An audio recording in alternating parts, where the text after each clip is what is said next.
Hearties. Welcome to the Hearties Hotline, the chat of the season 10 finale, Starry Nights, season 10, episode 12.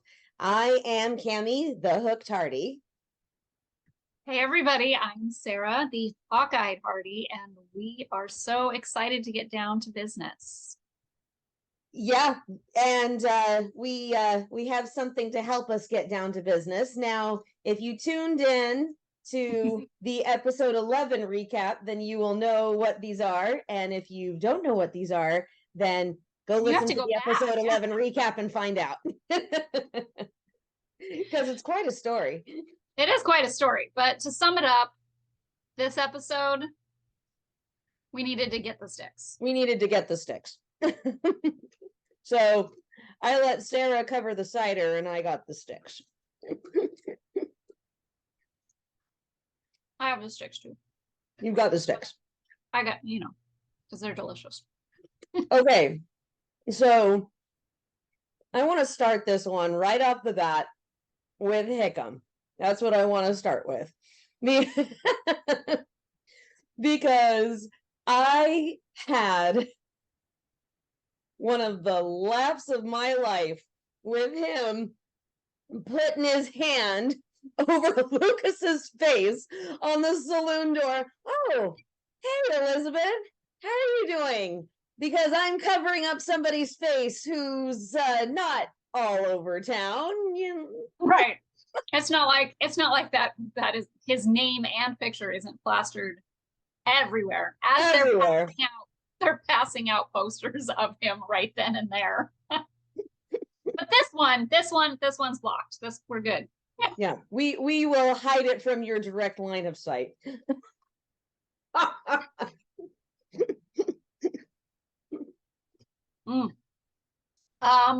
Perfect moment of levity during tough situations. Yeah. And going off of this same thing, when he says that Elizabeth didn't need to be here when Lucas is about to broadcast his speech.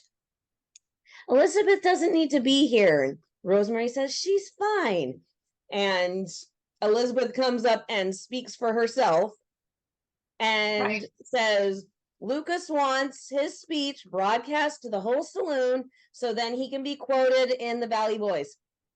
How do you know? I just talked to him. And Mike is, huh? Well, okay, but let's play devil's advocate because we all know that's what I do on this show. That's what you do. That's what I do.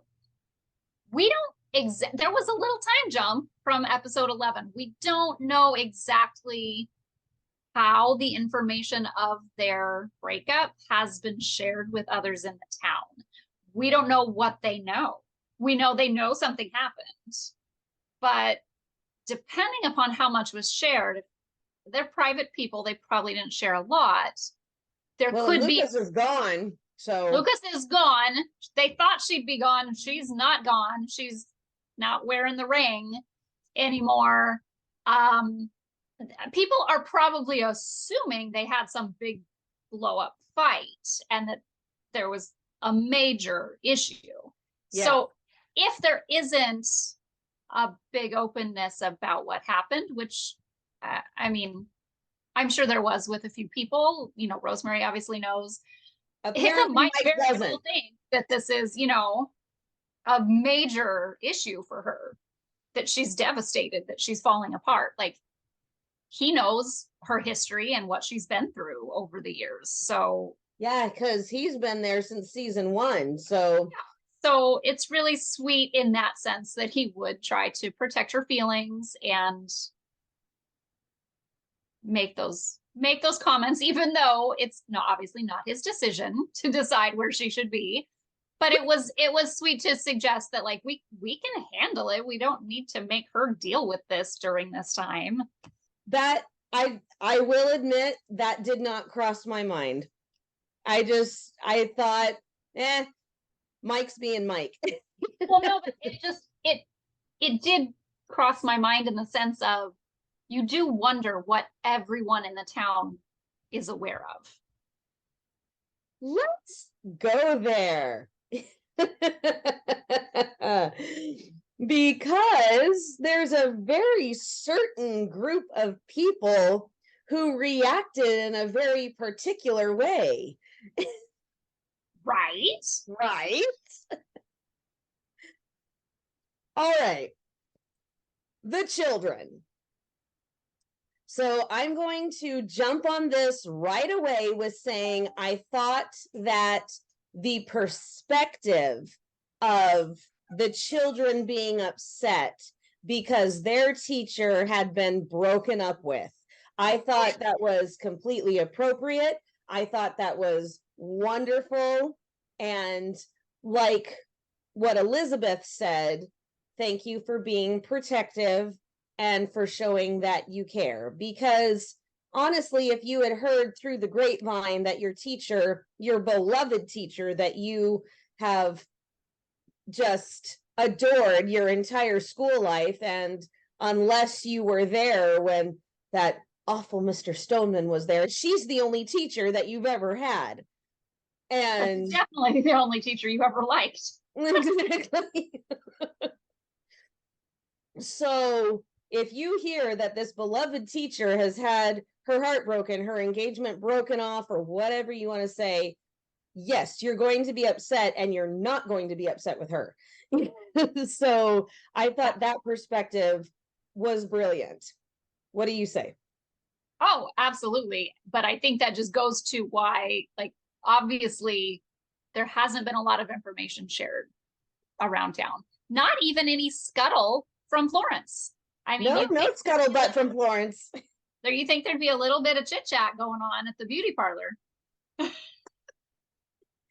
But see, Florence didn't know anything, so she doesn't have anything to scuttlebutt about.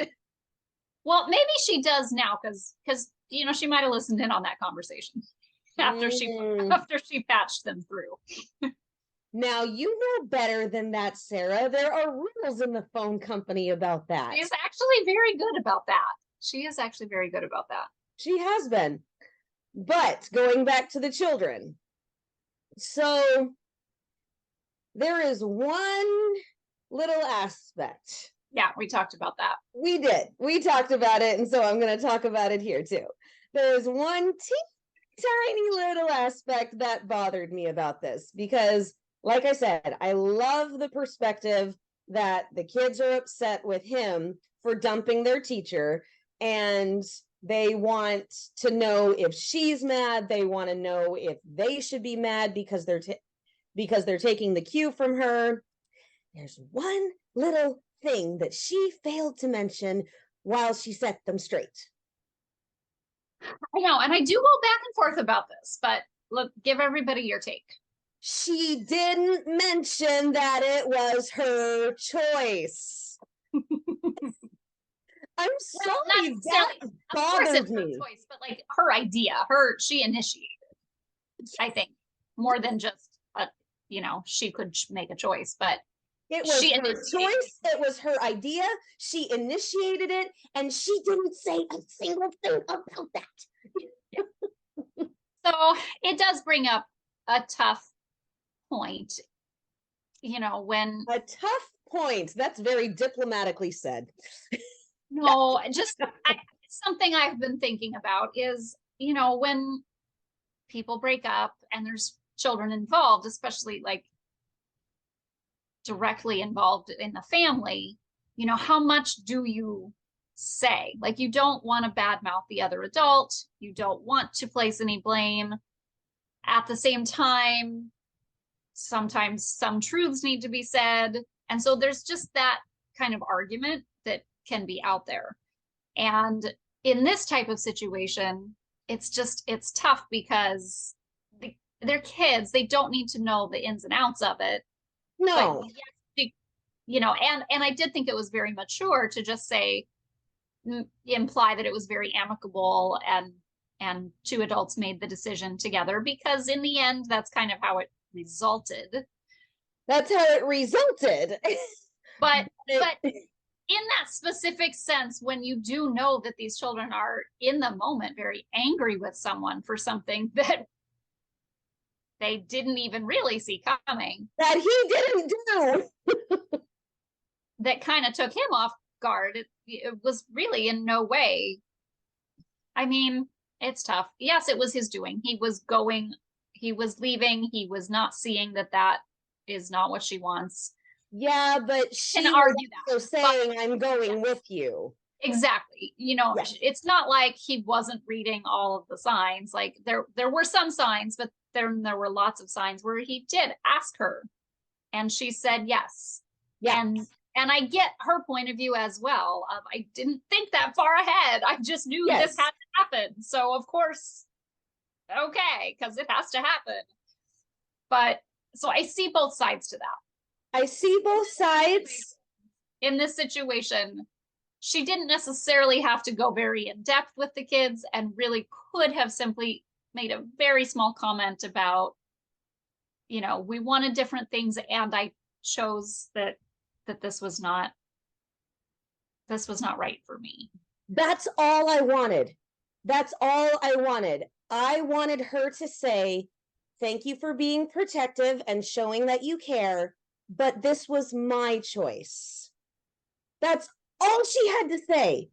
You know, this was my choice. You know, she could have said, sometimes people realize that they're not meant to be married, that they're meant to be just friends. That was fine, but she didn't take any accountability that she dumped him on the train platform at the very last moment that was possible. So Yeah, timing. Oh well. Darn timing always gets in the way. that is, but I will say that that was the only thing that bothered me about this episode. That was the only thing, but that truly did bother me. Don't make him look like a villain. Don't make him look, oh, this and I don't think she did.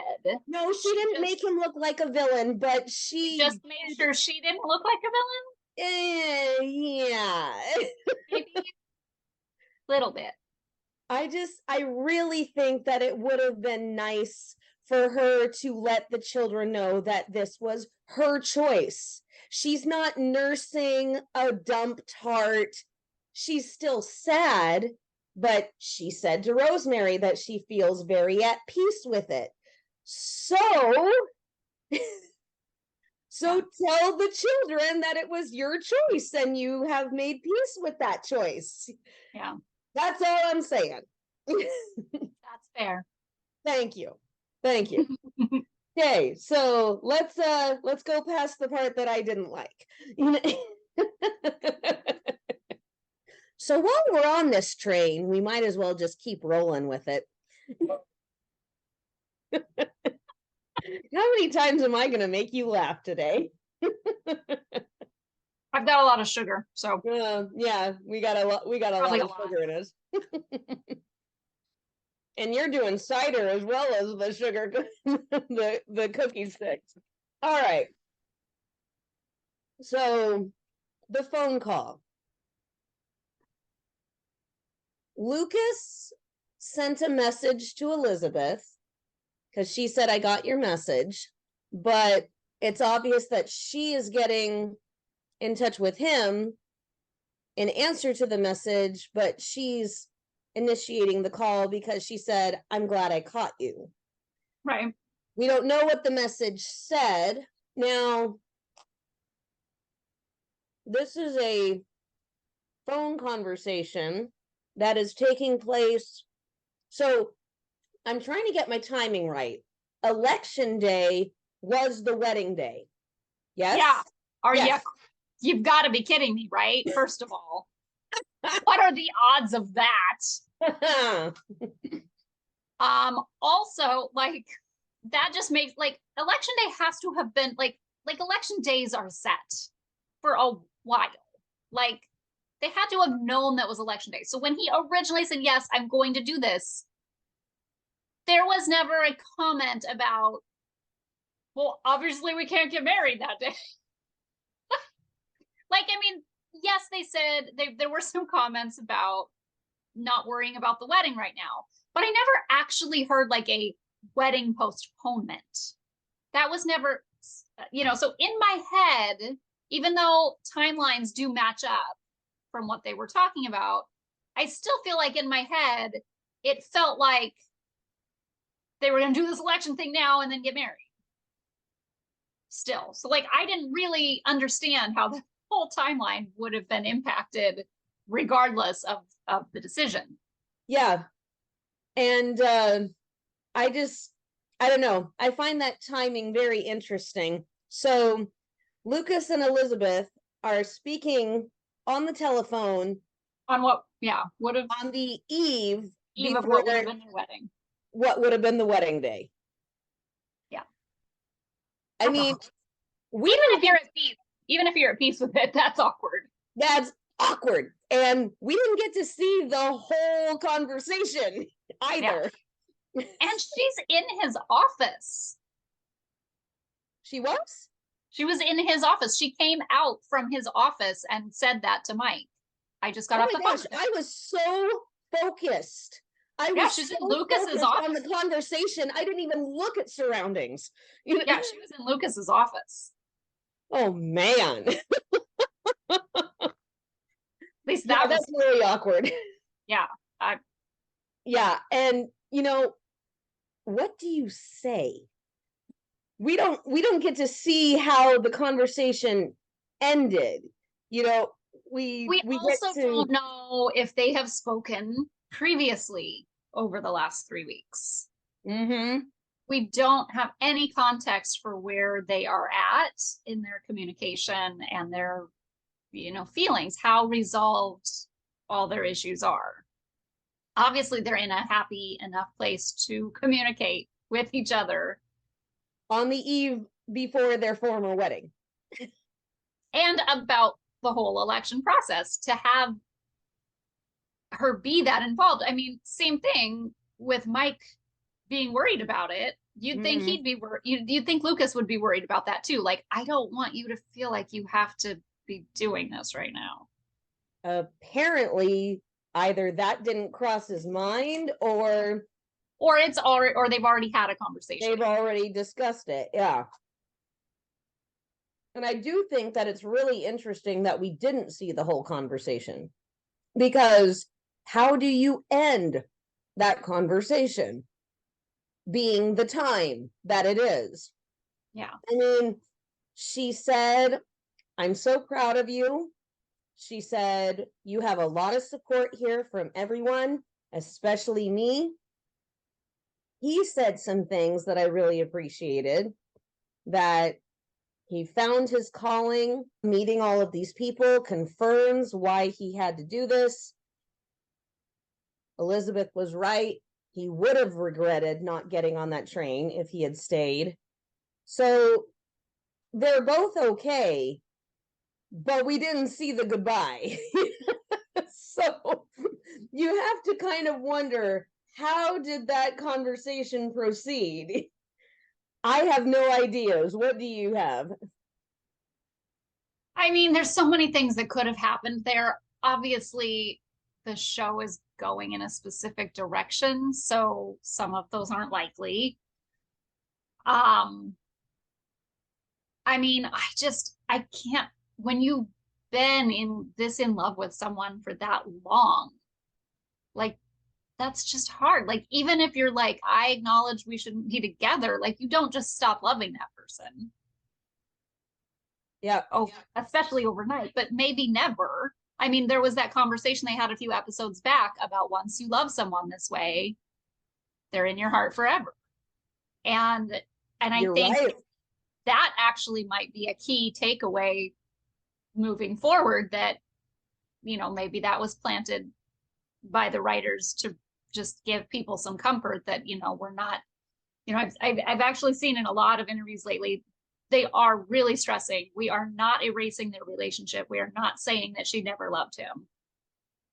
Yeah. Things and change. They're also saying that Chris McNally is not going anywhere. Right. But I mean, that was the initial worry, was that they were doing the same thing that they had done with previously. Jack. Well, with Nathan, and saying that, oh no, I never had feelings for you. Oh, you're talking about that. I thought you're talking And about so there was a lot of discussion about, now they're saying she never actually had feelings for Lucas. She was only going with him because he was safe. And they're not saying that. And I can see it more the way things played out in this episode, that they do truly have a bond. They do truly have a connection. They did really love each other. And they just, in my opinion, got caught up in that love and weren't really thinking through their long-term goals to see if that was compatible. at least not that far ahead. At least not as far ahead as you should if you're accepting a proposal. So anyway, but anyway, yeah, I think I like to think that they said I love you in a non-romantic way to say goodbye. I don't know how you do that exactly. I kind of would hope they wouldn't say those words, you know. No, but in a way, like, how do you say those three words? How do you say I love you without being romantic when you've been, I think you say, in love and engaged for 2 years? I think you say more like, I will always love you. Okay. Oh, okay. Something now like that.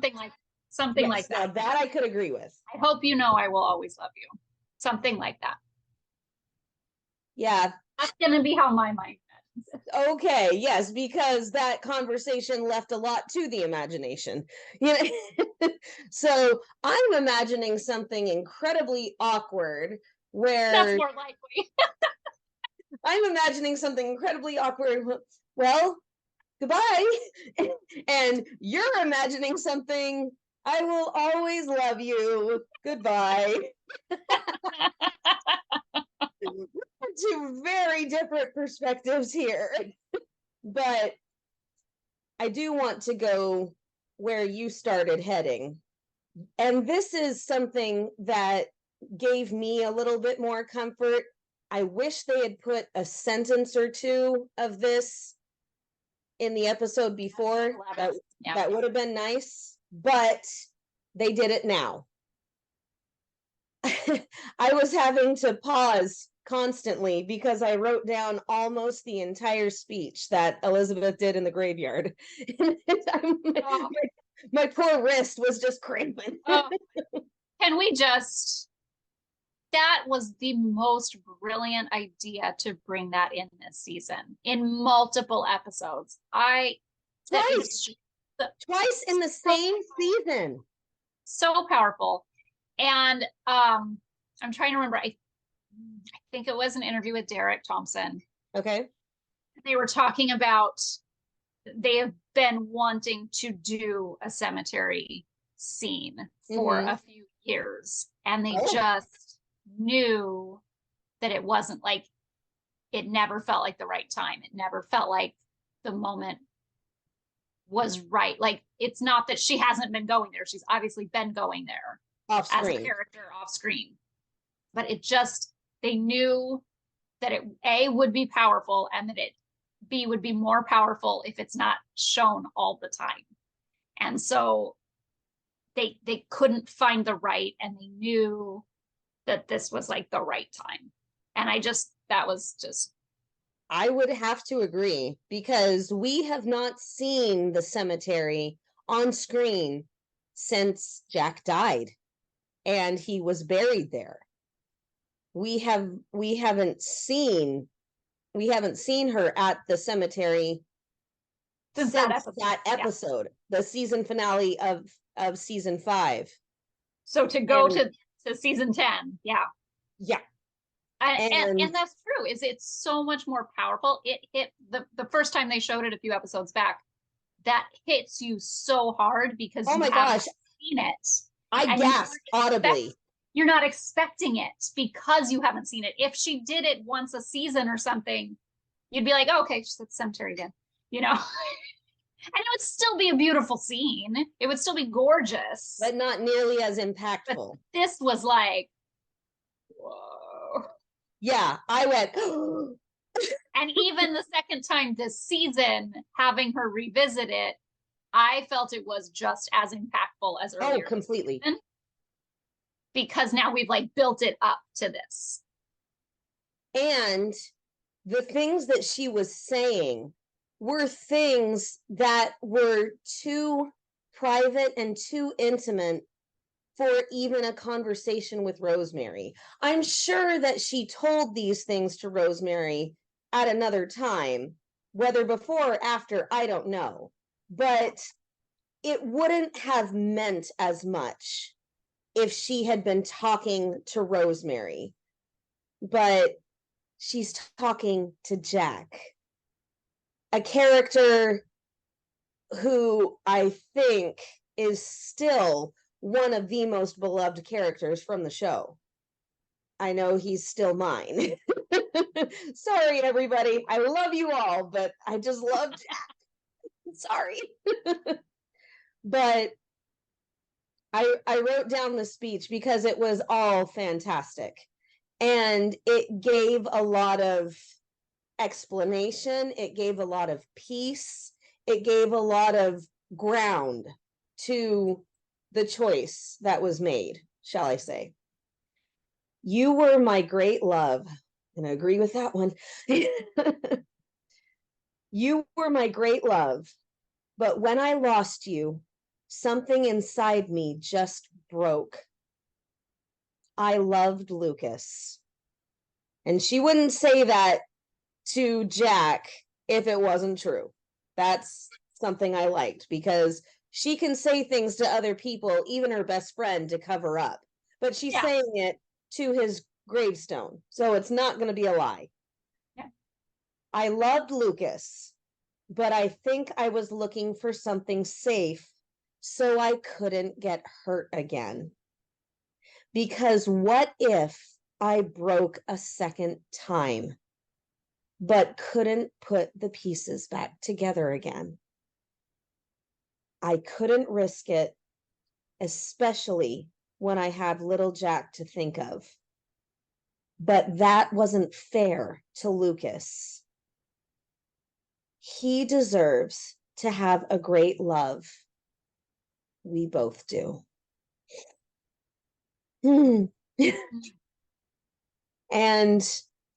at that point, I don't know, it could be a double meaning because she says at the very beginning of the speech, you were my great love. And then he deserves to have a great love. We both do. So is she saying that Jack was her great love? So she's experienced it. So Lucas should have the opportunity to experience that. Yes. Or is she saying we both deserve to have a great love currently? Yeah. I feel like the term great love was used a lot by Brian Bird when Jack left.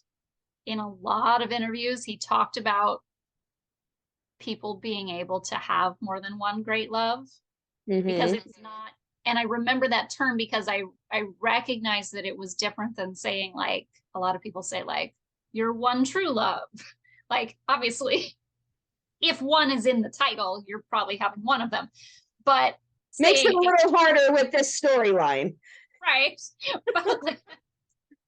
with the term great love, that there can be more than one type of greatness.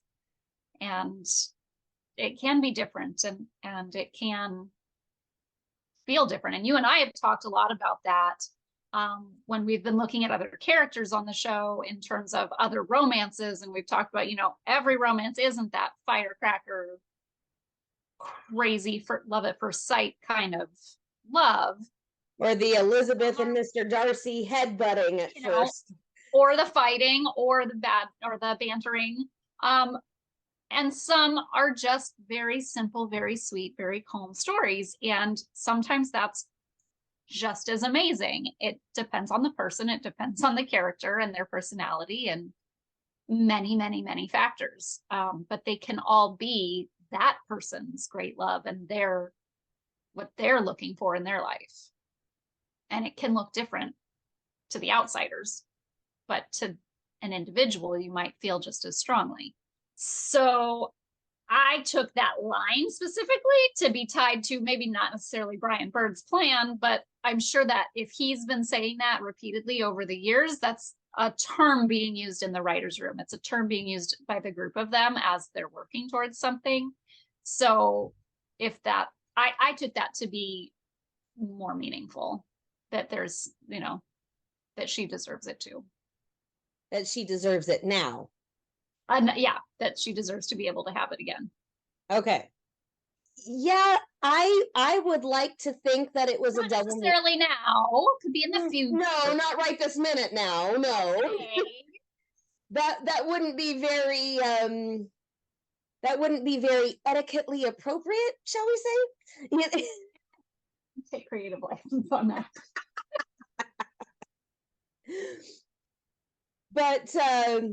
But yeah, I took that as a double meaning. Yeah. As I had a great love with you, but I lost you after so little time as being husband and wife. I didn't get to experience being married to my great love for a lifetime. I still deserve to be able to find that now. Yeah. And Lucas said that to her too at the train station. He did. Said, and you do too. We both do. He said we both do. Yes. So I feel like those terms being repeated are meaningful. So I just have to put a little insert right here because we're talking about Lucas talking and Lucas saying things. And it reminded me of that speech that he gave over the radio. And when he said, it's time, it's not just about stopping a crooked governor and his cronies. It's time someone looks after towns like ours. And you can, in acting, we call it building, that you get more and more excited and you get louder and you're building and you're going up and up in a speech. And I could hear him building. Yes. Through that speech. And I just went, there he goes again. It kind of confirmed that this was what he was meant to do, that he'd found his calling, like he said, because when he got in front of that microphone, he got really passionate, and we haven't heard him speak like that before. He sounded like a politician's speech. I mean, that was... And he sounded like someone in charge. Yes. And then... can execute it. Yes, someone who can execute this. And then he does the speech on the radio, and he gets more and more excited again, and he is speaking with clarity and authority, and he is speaking with a voice that says, you don't mess with me. You don't mess with my territories, literally.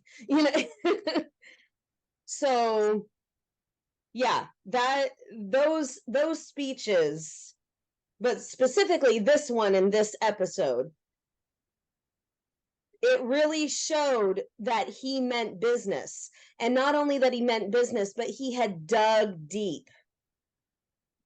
I was really surprised when they were on the phone to hear him say that Balfour's corruption was well known in the valleys, but north of Union City, he still has a lot of support. And I went, seriously? How? But we're seeing the perspective. We're seeing the perspective of the valleys. So of course we're not going to know. Right. Yeah, it's so interesting, isn't it? To just be like, from one perspective, you can see something so clearly, and then hear another perspective and go, how is it that different? But yeah, you can really tell that he means business. And so then we have election day, and Rosemary also means business. Well, if you're going to give a lady a clipboard, It should be Rosemary.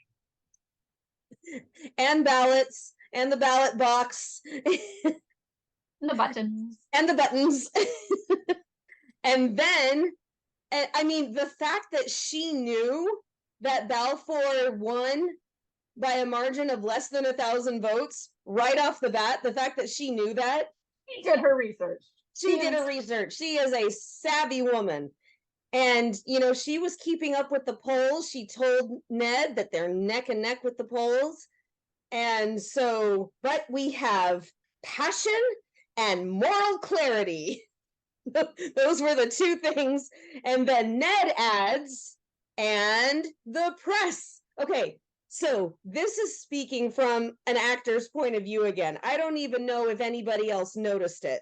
But when Ned is telling her that they have the full endorsement of the Buxton Beagle and the Benson Hills Beetle, Rosemary claps her hands, and it's exactly how Lee does it.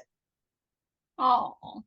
And then when she convinces that older couple to go and vote, think about what you want for your children or your grandchildren. And she kind of turns them around and gets them to go vote. She claps her hands in the exact same way, and then she does a little hip sway that's more in character with her. Now, like I said, I don't even know if anybody else noticed this, but for an actor, that was golden, because it shows that these two people have been married for a long time, and their mannerisms are rubbing off on each other. And Rosemary took that mannerism from her husband and then added in her own little flair, you know, that she always does.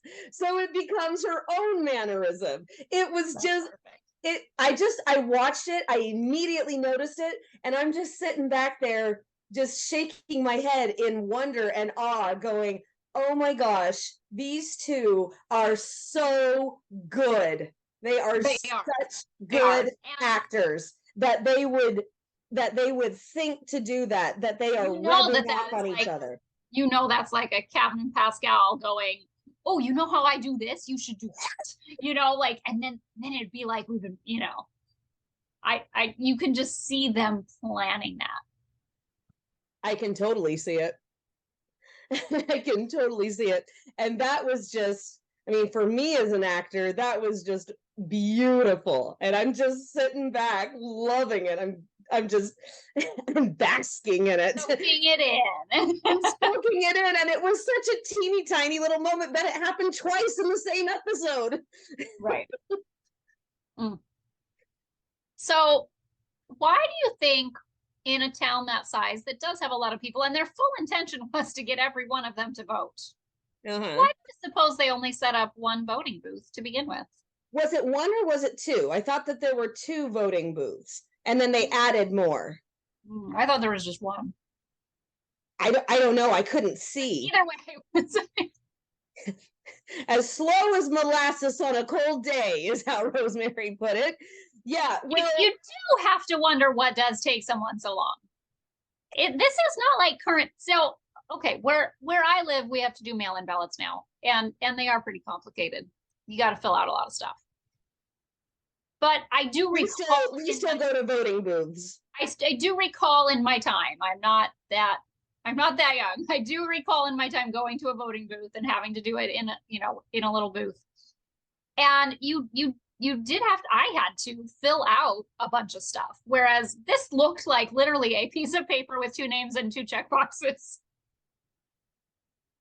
You didn't have to prove like on this paper who you were. It looked like you had to sign in on the clipboard and then go drop your thing in a bucket. And these are all people from Hope Valley, so they should know. In theory, this whole town is voting for Lucas. You know. And so it is rather comical. They're like, how has he been in there that long? Like, why is this taking so long? You don't have to read the fine print. There's not, it's not an amendment to a law or a proposition or anything like that. It's 2 names. 2 names, and you already know who you're picking. and it's not going to be electronically read, so you don't have to fill the box in 100% like you do now, or it'll misread it. Like there's really no there's no problem. Just, you can do an X, you can do a check mark, fill it in. I feel like there's a lot of room to just individualize this and go really quickly. I don't know.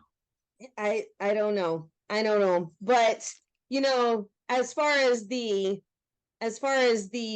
voting booths, Rosemary said it herself. Usually we're lucky if we get a buckboard with 3 farmers and a goat.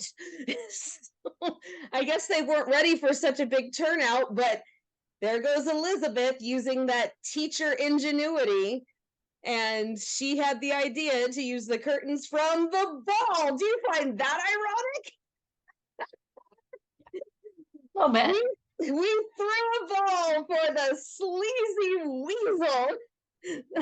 Well, we'll use his curtains. We'll use his curtains to and we're defeat him. gonna use those curtains from his ball to beat the heck out of him. Love it. So fun. And then we have the huge celebration when he is announced the winner. Okay, so there are a couple of things in this little scene that I think go a whole lot deeper than just a celebration scene. So first of all, do you have any thoughts on that before I get going? On this scene, I just love Highland, little Jack. Did Buddy win? It's nice that he is still calling him Buddy. You know what? I hadn't really thought it through too much, and now I'm like, how great is it that that was his name for him? Because he can keep it. He can keep it. He doesn't have to stop calling him. Yeah, if he had started calling him Dad or Pa or anything, like now you have to try to break that. Like that would have been horrific and just icky. So that was one of my points. That the fact that so I hope he does. I hope he keeps calling him that, and that never, as he gets older, even as he gets older, like he should buddies. He should be 12 and calling him Buddy. He should. That's the future I want. That's what I just, I don't want to see him outgrow it and start calling him Lucas. I feel like that would be sad. It would be sad, but I think there is going to come a time, if he is 12 on this show, that Buddy is going to have to be set aside. Do it interchangeably. Like maybe in public he'll call him Lucas, and maybe they'll go fishing or hang out or something and still be Buddy. But the fact that he is still calling Lucas Buddy shows that Elizabeth hasn't let their breakup taint the relationship that Lucas worked very, very hard to build as little Jack's buddy. I think that's a very, very poignant point, that he is still referring to him as Buddy. Elizabeth didn't stop him. Right. No, absolutely. You could just, to me, it does bring up all the questions of like, what does he know? He had to have known that they were getting married in a couple weeks. He had to have been very aware of the upcoming wedding and that they would be, that he would be moving in, and that even if they never used the phrase dad, stepdad, or even if they never used any of those terms, like I'm sure at one point during an engagement over years that the terms would have come up, like he's joining our family, he's gonna, that had to have been something he's heard. Well, especially with all the talks that they have. Yeah. So, yeah, it's just so so much harder when there's a little one involved. Yeah, and especially a little one who never knew his dad. You know, he doesn't have a permanent figure there saying, okay, that's my dad. This is the man who's marrying my mom, so he's my stepdad, you know, that kind of thing. He never knew his dad. His daddy's in heaven. And it just makes it all the harder. Yeah. Because he was about to get a dad figure. Yeah. So, but little Jack seems to be taking it rather well. Fine. He's handling it much better than we are. We just all need to take a cue from little Jack. That's all we need. Keep in mind, Hearties, we've had just a little over a week dealing with this, whereas in this scene, little Jack has had 3 weeks. So Indeed. He's got more time under his belt to get used to this. Okay, this one is not nearly as serious, shall we say, or as deep, but a margin of 21 votes.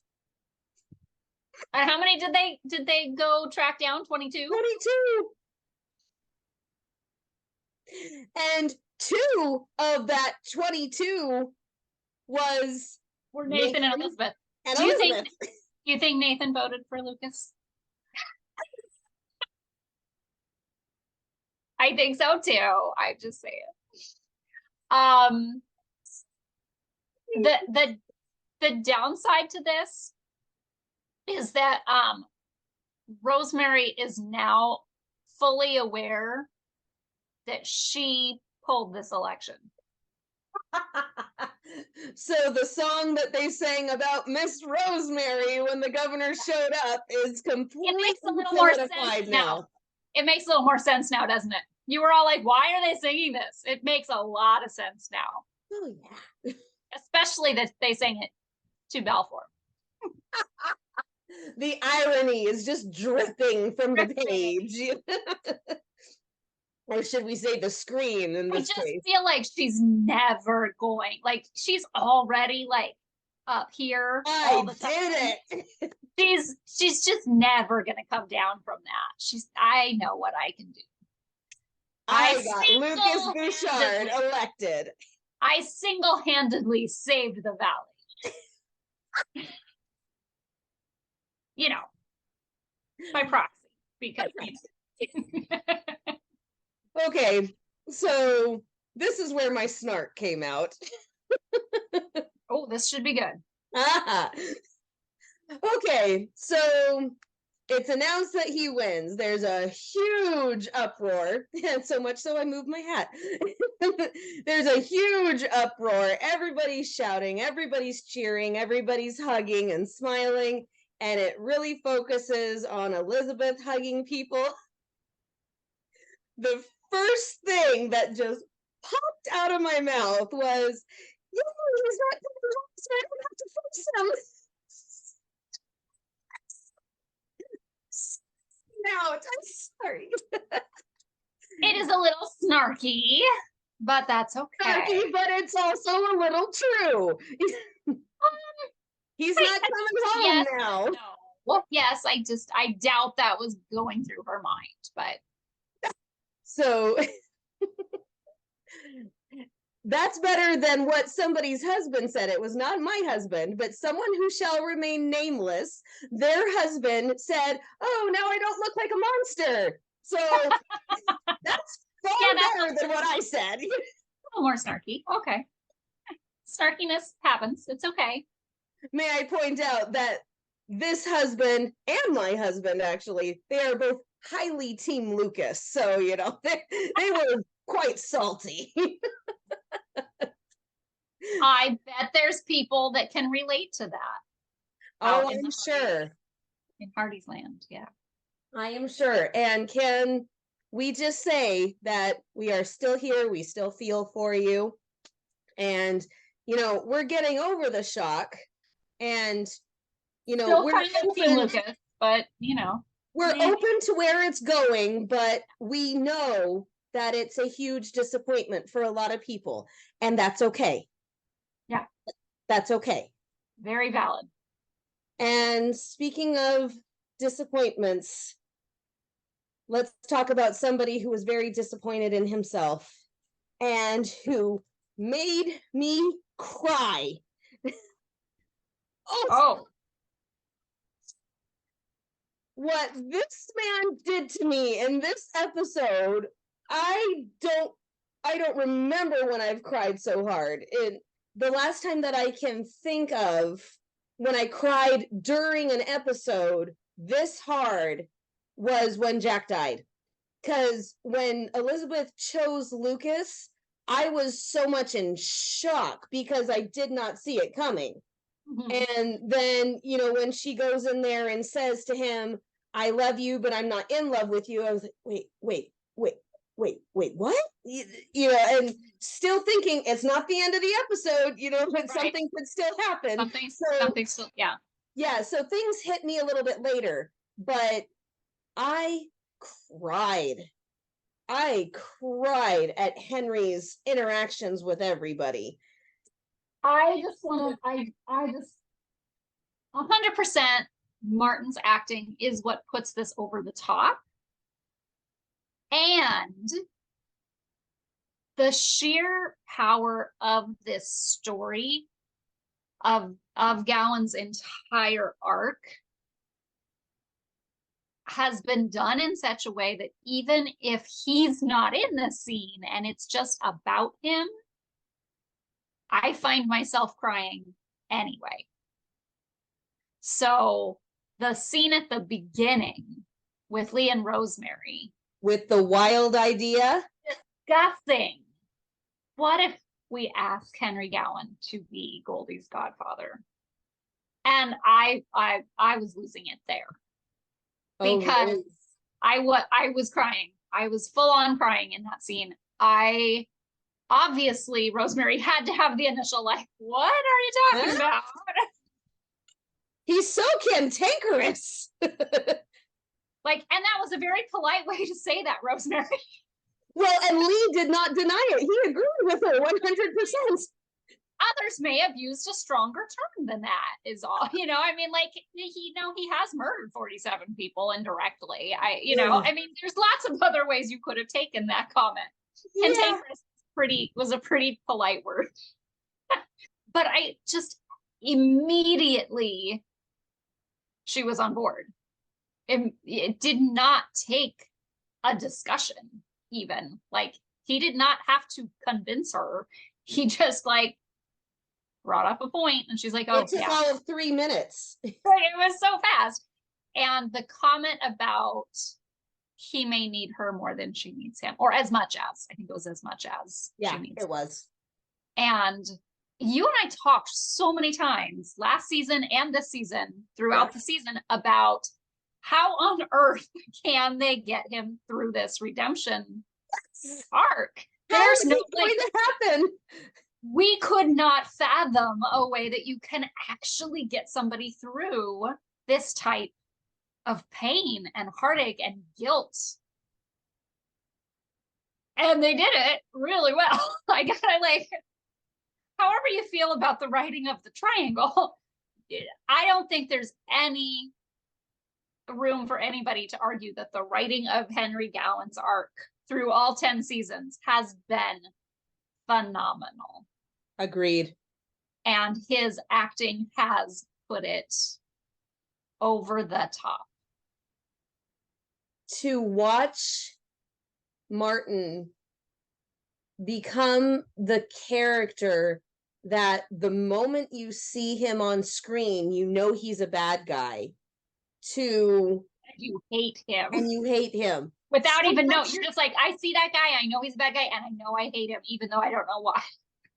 Well, and the other thing is, it bled over into other projects. You would see him in another film, and you go, oh, there's Martin, he's the bad guy. Yeah. A lot of times it was true.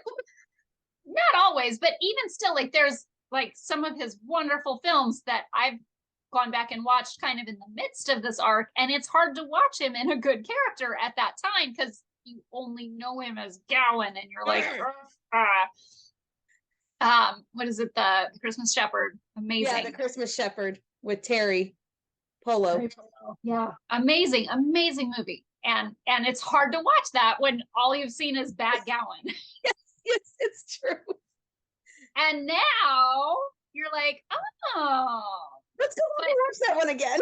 Right, like it'd be a good time to watch that one this Christmas season. Hopefully they capitalize on that and play it a bunch now that he's like so popular with When Calls the Heart. That's a good point. That's a good point. They really should. They should really hype that one this Christmas season. But I'm gonna say something that you're gonna get mad at me for. You're gonna agree a little bit, but you're gonna be mad at me for this. Oh, I don't have any more cookie sticks nearby, so I'll just pretend to munch while I listen. I love every single person on that show. You know I love every single person on that show. If one person on that show could win an Emmy, I would want it to be Martin. I'm okay with that. Aaron is spectacular. Aaron could have won for season 5. Dan could have won for season 5. They both had it. Amazing in that season. And if anyone, it should be Martin. This has just been spectacular. Just a whole other level from, and I mean, not to take away from anything else, even on this show, but I think the standout of this season really was him. He was amazing. He was incredible. I just wonder about the costumer's choice of having him rake the leaves in his suit when he's been walking around in suspenders, a shirt, and pants. I think that kind of goes to just show that he's in this weird place in his life where he's not really sure what he's doing today. So, just kind of dresses one way. Oh, I have to do that. Okay, I don't want to go home and change. Like he's just, that kind of goes to his cantankerous old guy who doesn't really care what he looks like. What he said, of course I wrote it down, what he said when Lee asked him to be the Godfather. I don't know much about God. And I think if you spoke to my son, he'd tell you I know even less about being a father. I'm honored, but surely you have a better choice. Even in his denial and rejection of someone he cares about, he's still like poetic and graceful. Yeah. It's like, how did that happen? And like, a little profound. And yeah, like you kind of expect someone in that position to be like, are you kidding? No. I would suck at that, like what's wrong with you? Why would you on earth think that I should do that? He just has the most compelling way of speaking. He has a refinement and a grace about him that, comes from what I would say. I would echo what Lee and Rosemary said, that he is the wiser for his troubles. He speaks like a very wise man, even when he's self-degrading. Yeah. And it has certainly, he had an air of that back in season 1. And it's just like, he was always a refined person who spoke well. He was just evil. Evil and didn't really care. But you can almost see that those speech patterns changing and evolving over the years and getting more wise and profound each season. Yeah. And so then let's go to the next scene, the first one with Elizabeth. So this also cried my eyes out during that scene. I didn't cry, but I started. I started welling up. This scene, I think, is one of the reasons why they called the episode Starry Nights. Yes. I still am not 100% certain, but a lot happened in those starry nights. We find out that Lucas is made governor. Lucas, well, we'll talk about that when we get to the cliffhangers. Yeah. But yeah, a lot happens during the starry nights. So Elizabeth says, it's been a while since we talked. I think I talked too much last time. And then what she says right here, I don't know. It's Henry wise, but said with Elizabeth compassion. If they've forgiven you, let them. You owe it to them and yourself. And then she lightens it up a little bit. She says, say yes. We make a pretty good team. And you're gonna shake your head and roll your eyes because it's a music cue. I was trying to figure out why they decided to do this. And why John decided to do it. Sereda, is that how you say it? I believe so. Yeah. So I was trying to figure out why he had done this. And then I realized it's because they're talking about being godparents to a baby. Because the background music right at that point is a lullaby. Oh. And just the first line goes like this. Sleep, my child, and peace attend thee all through the night. And that's what you hear in the background music. And that's an odd choice, but they're talking about being godparents to a baby. Why wouldn't they do a lullaby right there? Yeah, totally. Okay, here's the scene that made me flat out sob. Which is hilarious because as I told you, I didn't actually cry in the scene. Yeah, we flipped. We flipped scenes. No clue. I sat here for quite some time. Sat here and did my work. She did. She did hers over there. I was born in the shadow of a mountain, in a shack that never seemed to see the sun, no matter what time of day. I spent my life trying to escape that shack, separate myself from those people like those 47 men. They were numbers in my ledger, and I sent them into the mine so that I could wear a fancy hat. I lived in the darkness so long that I couldn't see beauty anymore. Sitting here across the street, help me see it again. The view hasn't changed from here, but I have.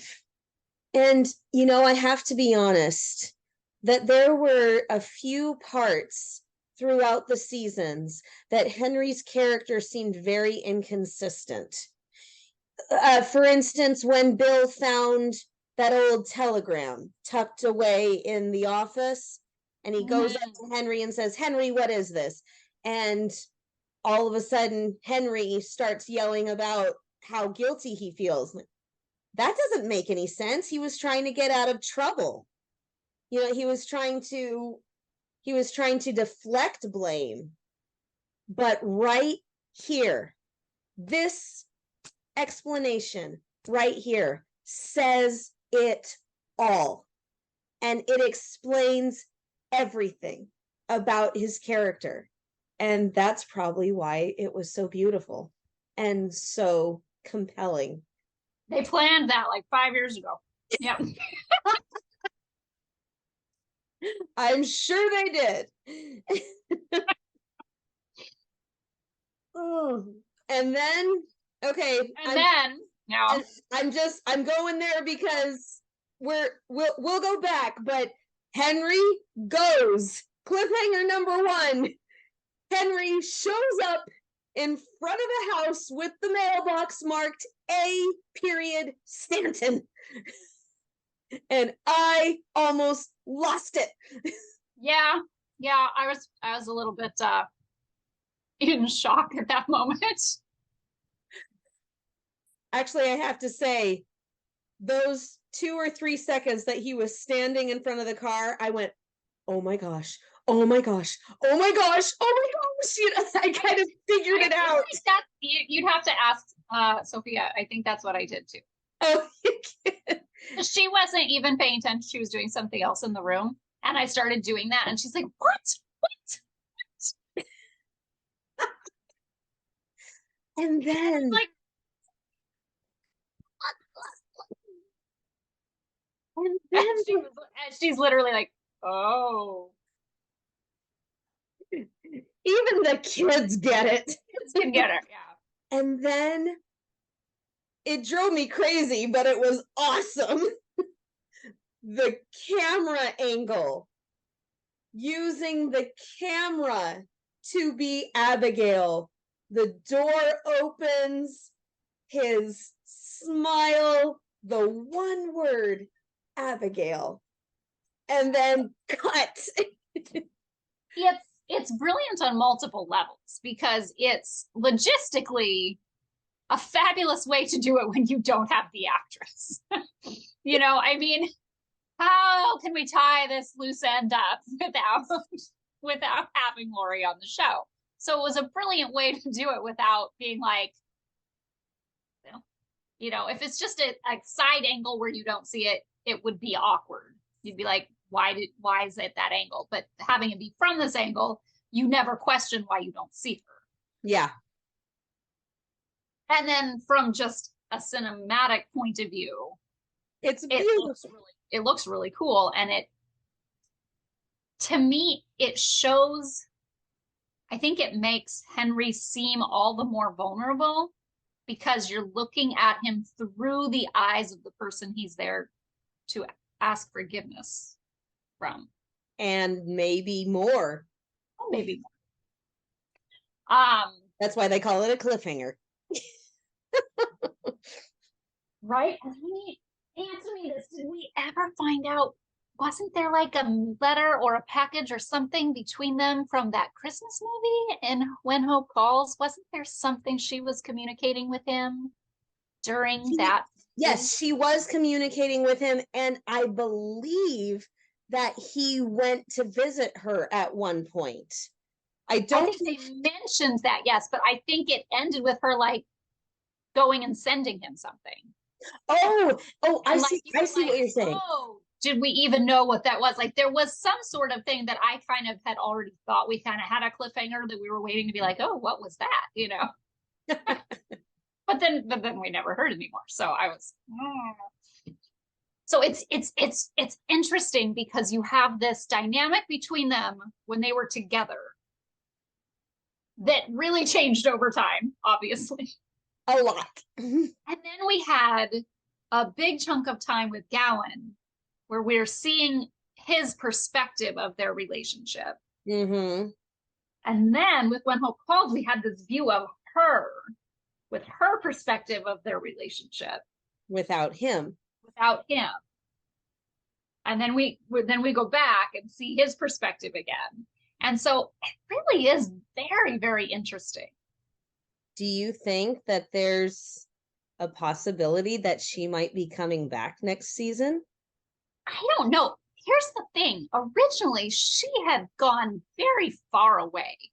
So I want to know if this house that he just drove to is in Brookfield, because I think she moved there. Oh, you think that she moved to Brookfield? That would be where I went with it, but you know. Now, I do have to say, is this be closer? It would be closer because I really hope that this is not saying that Martin's leaving the show because that would be very sad. That would be very sad. We all thought that it was Chris McNally, that it turns out to be Martin. Like, wait, what? But also, and as much as that would devastate me, like at the end of last year, if something had happened and he hadn't come back, I would not have been satisfied. But now you would be. I could deal with it now because it was so well done. And it ended in a really beautiful place. I feel like he is at peace. Yeah. And that's what he was looking for. But now he's Goldie's godfather, so he can't go away. Yeah, I don't think he's really leaving, but they could show him less or something. Yeah. Or even have him not ever be shown, even though he lives there. Like, I mean, that can happen as well. A lot of people live in that town that we never see. Just say, there's a street on the other side that just is never filmed. And it's where everybody is. Everybody's over there on that other street. There's like a secret street we don't know about. It's okay. There's like another row of row houses where everyone else lives. Okay, well, while we're laughing, let's talk about the couple that makes us laugh. Oh man. So I just have to bring up this one part because the lines were so clever. When May brings the mud back, and how did it go? Like, and then Faith goes, when has Mike ever been clear? Clear as mud. Again, we've echoed this every week, it seems, but the three of them, just any of them with their friendship it's just darling. And then you put in the writing and you have incredibly clever scenes. It is so, yes. Because that, I laughed so hard. I was kind of doing this watching and I was really into it. It's a shame I didn't have popcorn, because then I would be doing this. I mean, let's start here though. Mike made a date. And he said, it's a day. I don't care. It was for election day. Yeah, bad idea. When he is trying to manage the entire saloon and hotel by himself and do like two different people's jobs by himself, and was clearly involved in some of the campaign stuff. And it was election day. Yeah, he was not thinking. That was not a great plan. And I get that it could have it could have been made and then but he should have realized it and at least been like, I get it was for comedic. It's fine. But like, that is not realistic. And she's standing there waiting and looking at the line of people to vote. And it never get a little understanding. It never occurs to her that he might be stuck in line or be impacted by this in any way. No, he just is standing me up. So, May is sick of mixed messages. Which is fair. Fair. And then they both say in very different attitudes, but they say at the same time, I like you. I really like you. Really like I really like you. That really is very important. Well, it's really important. It's really important. You got me. Yeah. And then Mike has to throw in, your voice is my favorite sound. I know. It's a little precious. Just a little. It's a little precious. He's had 10 years to think of a really good line. He finally got it. It's a chance with a girl. So we got a little insight right there on Fiona. Oh. The reason why she does all the meddling. She's not as happy and go lucky being a single woman as she wants everyone to think. What a shocker. I know, shocking.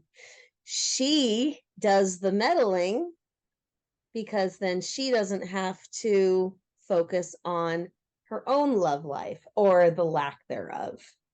So I'm wondering if that's a clue about what's going to happen with her next season. It's possible. Very possible. Very, very possible. All right. So we talked about cliffhanger number 1. Henry goes to visit Abigail. Now, I did not notice this as a cliffhanger before, but on my second time through, I went, hey, wait a minute, that's one too. So I now have a total of 4 cliffhangers. Oh, okay. Yes, I do. So cliffhanger number 2 is Madeline and Bill. Because she shows up out of the blue, and I have to just put a little insert right here again. So when Nathan and Bill are doing the injunction rounds, if you will, and next stop, Rock Creek. So how's Elizabeth holding up? Honestly, I haven't seen her around much. Is that on purpose? No. What's happening with Madeline? Immediate deflection. Then, life of a bachelor for me. Life of a father for me. Not exactly the same. So, pretty much the opposite, but okay. Yeah, kind of. Side down, not side down. Busy, not busy. Yeah. So Madeline said the last thing that she says is, I want you to know what Hope Valley has meant to Jamie and to me. What you've meant. Yeah. Cut. And I went, wait a minute. That's a total cliffhanger. We don't know what's going on with Madeline and Bill now.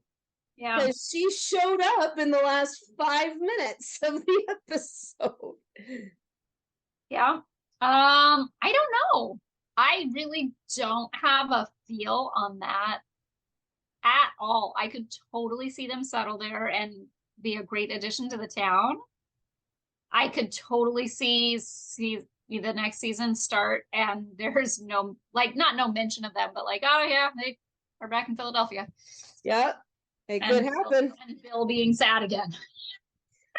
Poor Bill. Okay.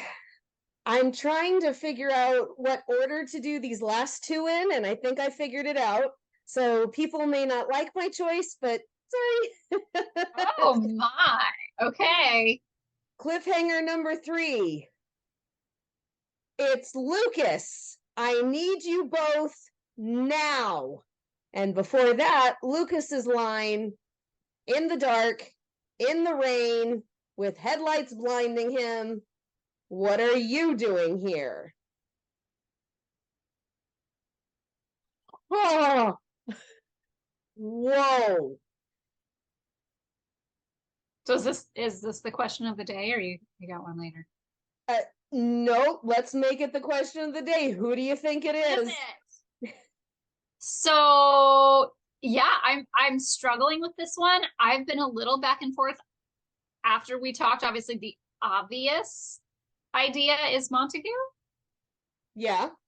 But I'm gonna go with farther back in his past. Okay. I'm gonna go with Jeanette. Jeanette? We don't know that he got hurt. We don't know anything of the sort. Nope, we don't. Something happened and they need to come. That doesn't mean he's in Hope Valley. That doesn't mean he's hurt. They got information. That's all that means. There's information. There could be something else going on. The only reason I would say no is because he looked contemptible. He looked upset. He kind of rolled his eyes. What are you doing here? And I don't think that he would have done that if he had been talking to Jeanette.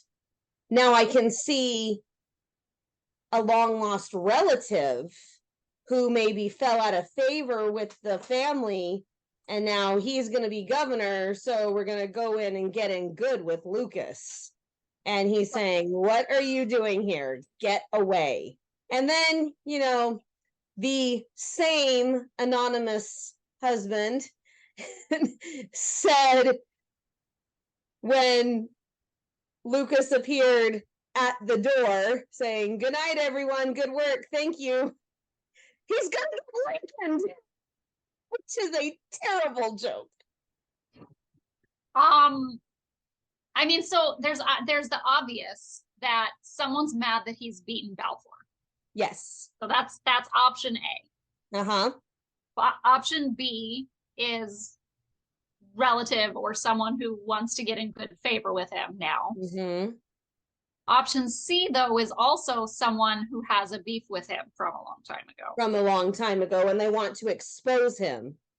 Or maybe they're just angry that he's having such good fortune and they did not. That's true. Maybe Amos. Ooh. Amos Dixon. Amos Dixon got out of jail and then showed up. Could be possible. We don't know how long he went to jail for. So lots of possibilities. Mm-hmm. Lots of possibilities. Okay, and that brings us to cliffhanger number 4. The one that certain fans of this show both loved and hated at the same time. I think at the same time, right? Like, yeah. Simultaneous feelings. Yeah, that mixed emotions. Like that's what this sums up.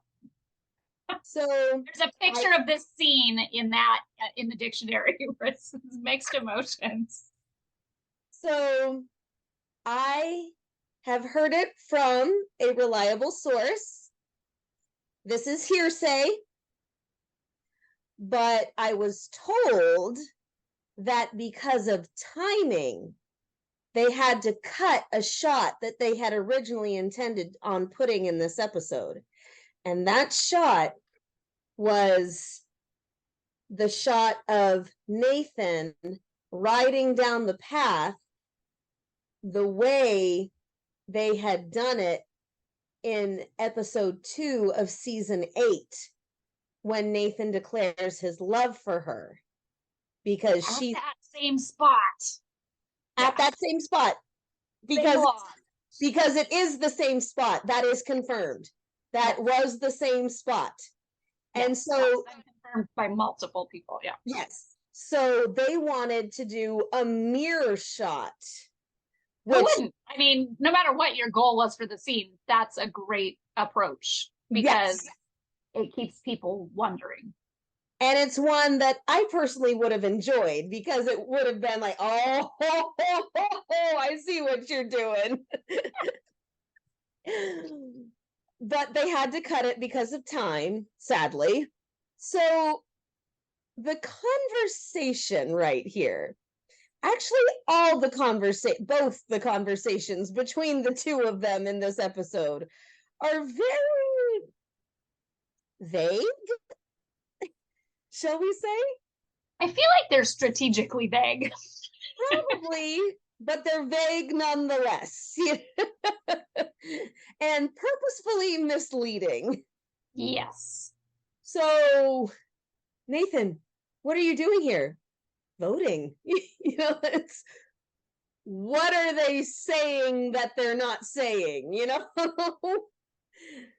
That's something that if you had a situation like this where you declared your love for someone and they shot you down and went with somebody else, but they clearly loved more than you in the way that it was all understood, and then they break up with that person, I would avoid them too for a little while. Like, regardless of what my feelings were at this time, regardless of that, I would be like, that's a little awkward. I really don't want to deal with that right now. Drama. Like, let them deal with it for a little while before I even say, even if we're friends, like. And then we have the other conversation in a very picturesque and very particular spot. And Nathan, Elizabeth, what are you doing here? She really likes that question in this episode. She really likes that question. And then Nathan going, I don't know. I was just, what are you doing here? I was just that.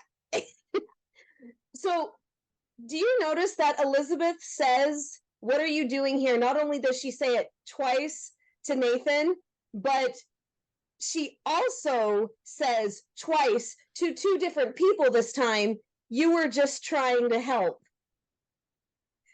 She said it twice, once to Henry, once to Nathan, but this sentence, she says both of them to Nathan.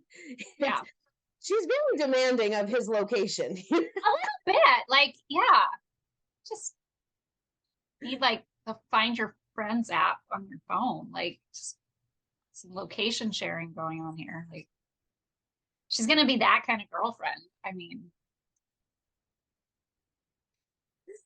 oh boy. got rounds. It's gonna be out and about. Moving on. The kinds of rounds that we've been talking about, right? Yeah. But I think he's had, in that sense, I'm really glad that he had his rounds. If it comes back to this, because it will really show that he had opportunities and worked through some of his feelings for himself of what he wants and what he's comfortable with and what he's looking for in a relationship. Because otherwise it really would have been, like he'd said, he'd never really had been in a serious relationship. Yeah. And so if he had jumped into that a few years ago with Elizabeth, he maybe didn't fully know what he wanted yet. And then, as much as I hate to say it, with Elizabeth having been engaged to Lucas and seeing what that life would have been like, and then seeing the whole governor's wife angle and doing that whole thing, you know, if that's where they're taking the story, the two of them can come together stronger for it. Just really knowing themselves. Yes, because you have to know yourself before you can know how much you love your significant other, right? Well, yes, it sure helps. It really does help. And then you have less traumatic scenes at a train station if you do. Yeah, the lighting won't be as good. Yeah. So, but one thing I do want to point out about both of these people is the second Bill comes up and says, it's Lucas, both of them immediately look worried. Both of them are immediately concerned. I do want to throw out just the reality check, though. Yeah.